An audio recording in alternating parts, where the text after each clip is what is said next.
আসসালামু আলাইকুম। Tuition BD শিক্ষক, শিক্ষার্থী এবং অভিভাবক সিরিজের আজকে ৩৮তম পর্বের বিষয় হলো ছুটির দিন এবং ক্লাসের সমন্বয়। তো হোম টিউশনের ক্ষেত্রে সাধারণত একটা খুব গুরুত্বপূর্ণ বিষয় থাকে যে ছুটির দিন এবং ক্লাসের সমন্বয় করা। অনেক সময় দেখা যায় হঠাৎ কোনো কারণে ক্লাস মিস হয়ে যায়, আবার পরে তা মেকআপ করা নিয়ে একটা ভুল বোঝাবুঝি তৈরি হয়।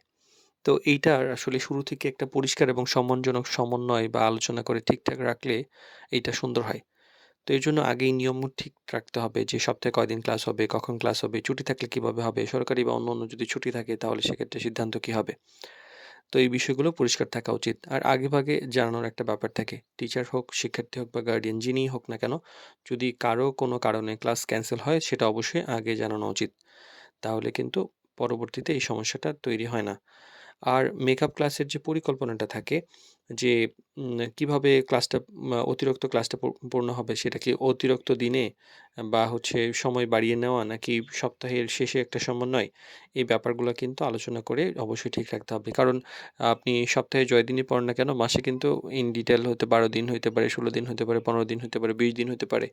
সেই আ সার্কেলটা পূরণ করা উচিত। আর অতিরিক্ত চাপ না দেওয়ার একটা ব্যাপার থাকে। মেকআপ ক্লাস দিতে গিয়ে যদি অনেক সময় একসাথে অনেকগুলো ক্লাসের চাপ তৈরি হয়, তাহলে কিন্তু শিক্ষার্থী ক্লান্ত হয়ে পড়ে।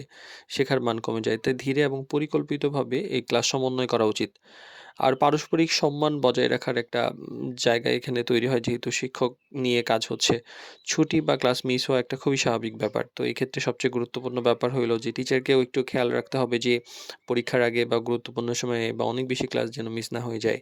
আবার গার্ডিয়ানের উচিত যেন বারবার দোষারোপ না করা, ভদ্রভাবে একটা সমাধান খোঁজা উচিত এবং একে অপরের পরিস্থিতি বুঝে সিদ্ধান্ত নেওয়া উচিত। এতে সম্পর্কটা সুন্দর থাকে।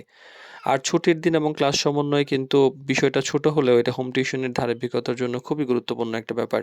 সঠিক পরিকল্পনা, আগাম যোগাযোগ এবং পারস্পরিক সম্মান থাকলে পড়াশোনা ঠিকভাবে এগিয়ে যায় এবং ভুল বোঝাবুঝিগুলো এড়ানো যায়। তাই আমাদেরকে মনে রাখতে হবে যে সঠিক সমন্বয় বা এই ব্যালেন্স করাটাই কিন্তু একটা স্থিতিশীল এবং সফল টিউশনের মূল ভিত্তি হয়ে থাকে।